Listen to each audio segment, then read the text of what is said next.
سبحان الله يعني جل جديت ما دابت أجت سنتي ما دابت يافت جنان ها بكيك أبو فوان أجن دبر سني بيوم سني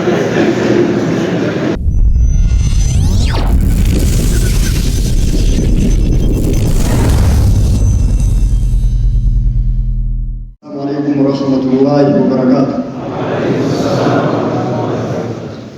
إن شاء الله تعالى وجود علماء تون فطور جرا شيخ كنا شيخ عبد المنان الراجل كبير وكان مجلس كنا شيخ جمال مستقبلته كنت كيسنون وكل جاسمين جدا سكنتان الرتولي كبامن الحمد لله رب العالمين بكتابات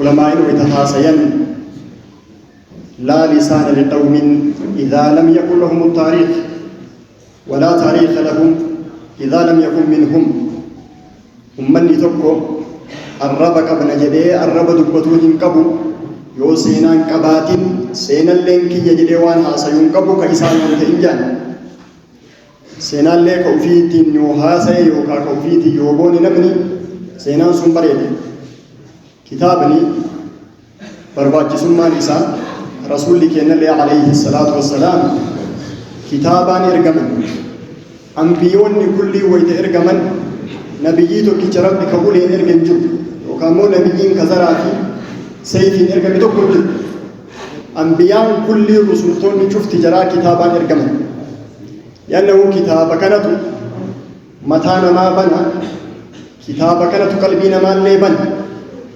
بيجلي كتاب كانت بنو دندا namni tokko kitaabaan gaafa deeme beekumsaan gaafa deeme sammuu namaa banuu danda'a. Ulee yoo deemte buruusuu dandeetta malee sammuu nama sanii banuu hin dandeettu.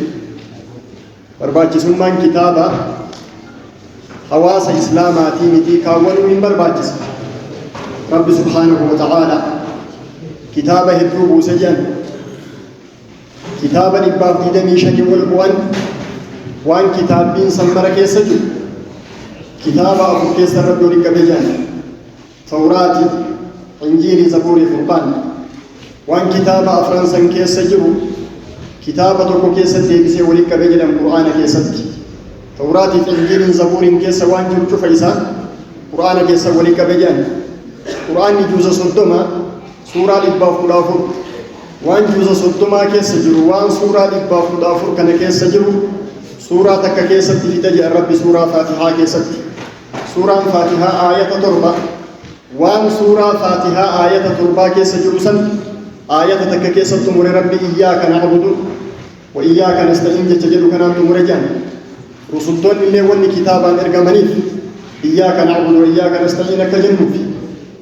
نمان نيفو إرادو برتيلين إياك نعبد وإياك نستعين كجنوب إذن آياتنا كيسة ربي قبام سيدة جان كتابني بريفمون برباچ سادة نمن اللي قرأتهم برباچ سادة حواس إسلام أمر فيد مجانا كتابا كتبه إبسيسكم بارك الله فيك كتابا اللي إبسون أرعودون تاني دران مراجل كتابني ويتئب فمنمني قريم وان إبن برباچ بنسيد علماء كبرتا إمام مالك تقاف موطئ كتبني جيسا قال قلني يبفتن عالم قدان إرقى موطئ كتبني جيسا كتاب في سفودني يمني بحر الدربن يو الرب يفجج كتبي بحر يكون كتابك نكال لكن سنة يو رياء كتبي مو بحر يكون أفرط يلي بحر الدربن كتابني أكواب لجي بركا يلي بحر رتاي بحر البل سنة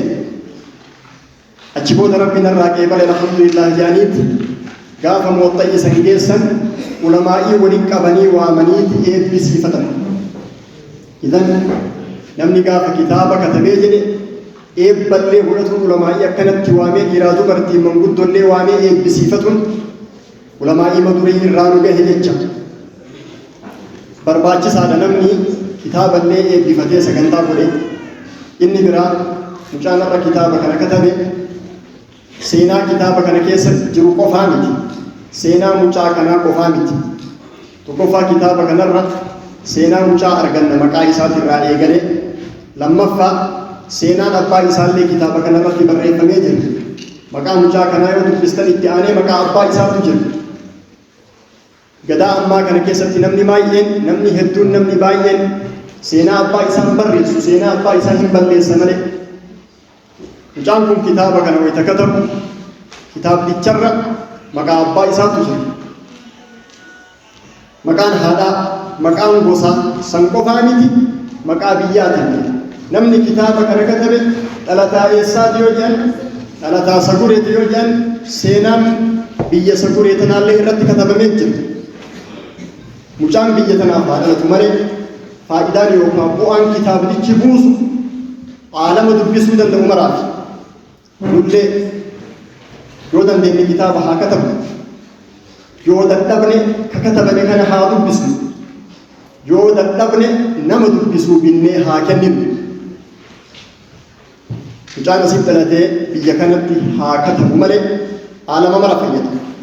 Fakkeenyaaf ani arsi gosatti heellaa wal baratti jalqoo walaa tafa. Bu'aan an buuse tokko immoo aalamaaf ta'uu danda'a. Mucaan kun dhaloonni isaas haa ta'u malee kitaabni kun nama dubbisuu danda'u hunda fayyada. Idan kitaaba katabame kana irraa qullaa akka hin taane tokko yookaan katabu lammaffaa ka katabame dubbisuun sadaffaa warra dubbisuufuu dabarsuun kitaaba irra duwwaa akka hin taane diina islaam beekumsatti nu ajajan cufaayyuu beekumsa diina islaamii warra fayyadamu rabbiin nu haa taasisu. Xumura irratti beekumsi waan barbaachisu irraa jecha tokko isinii je'etuma. Dr. Umar Abdul Kaafiitu haasayanii imaamtichi gaaf tokko salaata salaachisuuf erga itti seenanii takbiiraa ihraamaa Allahu akbar jedhanii wudu'ni harkaa bade jedhanii imaam bade. Wayita wudu'ni harkaa badu jama'aa isaan duubaan hidhate kana cufa haala wudu'ni jalaa badeen salaachisuu hin danda'an. Ittuma dhiisanii salaata addaan kutanii akka duubatti bayaniitti nama tokko ka saffii awwalaarra jiru, saffii awwalaarra jira malee waan beeku akkana saffatti ol harkisaniiti saffima keessaan bayan imaam. Inni haa salaachisuuf achi dhiisan. Imaamni hin bayan kuni mihraabumatti achi seenee qat jedhee dhaabate waa'ee salaataan beeku. Ummanni duubaan dhaabatu inni dhaabannaa dheeressee jennaan subhaanallah jedhanii cal jedheetuma dhaabate. Subhaanallah jedhanii cal jedheetuma dhaabate. Achiin tokko dhufee isa duubatti deebisee ufii seenee salaachise. Wayita salaata geessan aboo jedhaniin imaamni haa ati biyyaan salaachistuuf achi si dabarsanii ati achi seentee maa dhaabatatti hafte jennaan barka achi na dabarsan waan haa salaachisuuf na dabarsaniin seenee jedhe. Maal seete jennaan haa bakkee qabuuf waan achi na dabarsanii deeman seete. Haqi isaan deebi'anii bakkee naa qabi waan na namni saffaa tokkoffarratti salaatuu qofa otoo hin taane waa'ee salaataa beekee gaafa namni saffaa tokkoffarra salaata beekumsa isa barbaachisu gaafa baratee dhufe hawaasa islaamaa cufa fayyada. Nullee hawaasa islaamaa nama fayyadu rabbiin nu haa taasisu. Bahaadhii hatti kitaaba kanarraa nullee nama fayyadu rabbiin nu haa taasisu. Assalaamu alaikum warahmatullahi wabarakatuh.